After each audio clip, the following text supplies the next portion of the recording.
What's up, y'all? Sam Ridley Entertainment is back to be the voice of cool nerds once again. I went and checked out X-Men Apocalypse. Now, I'm about to do all kinds of spoilers, so if you're that type of person that don't want to hear them, just cut it off now or at least mute the sound and just look at my face and give me the views.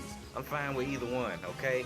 Now, let me tell you if they did good with this version of Ivan Ooze that they call Apocalypse. Too kind. Allow me to introduce myself. It's not a bad movie. Y'all gonna see a lot of people talking about they hated it. Let me tell you who those people are. You ever see like a younger person and an older person arguing about the Bible? The exact same thing, okay? I grew up on the old X-Men cartoons. This ain't your daddy's Apocalypse. I am the rocks of the eternal shore. Crash against me and be broken!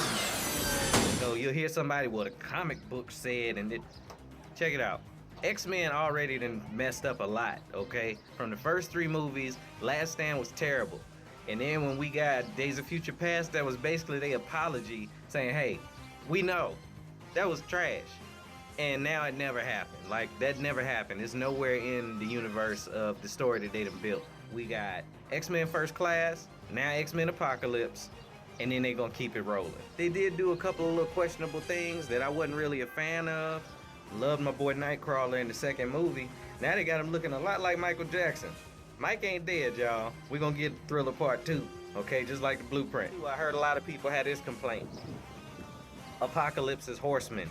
Oh, it wasn't the ones that was in the cartoon or the comic book. You right, because the universe they built has been around Wolverine, and I'm glad I ain't see him a lot in this movie, but they did a great teaser. I ain't gonna ruin that for you because that was actually kind of good. That was the way Wolverine should be. And Magneto being one of his 4 horsemen of the apocalypse. Think about how much they done established with Magneto. And if they didn't stick him in there, he would have been nowhere in this movie. Nowhere. And people be mad talking about how come it wasn't the original horseman. Okay, Wolverine was one of the horsemen at one time. Did you really want to see another movie that made it all about Wolverine like Days of Future Past? I'd have been mad. I'd have been real mad then. Then the people that didn't like the way they did the Phoenix before, you probably gonna be mad again. This is the way that they framed Apocalypse, alright? Apocalypse is not, as I said earlier, your daddy's Apocalypse. It wasn't that dude we knew in the cartoons, alright? And then when he finally did kind of get let off the rails, if you want to call it that, he really didn't do much. When Apocalypse shows up, everybody's kind of scared that they ain't coming home, okay? Like, they ride their wheels, they make sure the oven is off, they do all that type of stuff. This Apocalypse was more about, let me find out what happened, because I'm the one that run this. I am a god. Basically, he's pretty much Kanye West. Mute Ye. The Life of Mutant. My Dark Twisted Mutant. Apocalypse. When it finally happens, we don't get this long drawn out battle. We get, this is what it was, and boom, we on to the next thing. Apocalypse could be 3 movies by itself, alright? So, everybody that's mad, you gotta understand how much stuff they have to cram into one movie. They have to make you care long enough for this movie to go through with a villain. And as much as a part of us is like, yeah, we would love to see Apocalypse for 3 movies, y'all don't want to see Apocalypse for 3 movies. You really don't. So, they're doing the best with what they can. This movie, for me, falls right between Captain America Civil War and Batman vs. Superman.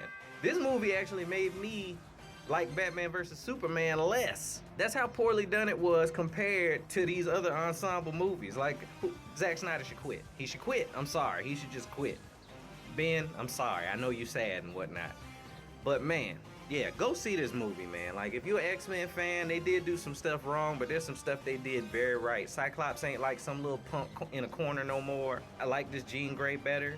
They explain the male pattern baldness in Professor Xavier. Fassbender's just an excellent Magneto. Like, he can just do no wrong as far as I'm concerned. So, if you're an X-Men fan, go check it out. Like, I'm out of 10, I'm gonna give it a 7.5, 8 strong, okay? Because, yes, there's that old school fan in me that's like, how come you didn't do certain stuff? But as a film, as a standalone film, go in there with all those biases taken out. You're gonna enjoy yourself in this movie. And stay to the end of the credits, because I'm very excited about where this thing is going. So, I'm up out of here. That's what I got for y'all on this one.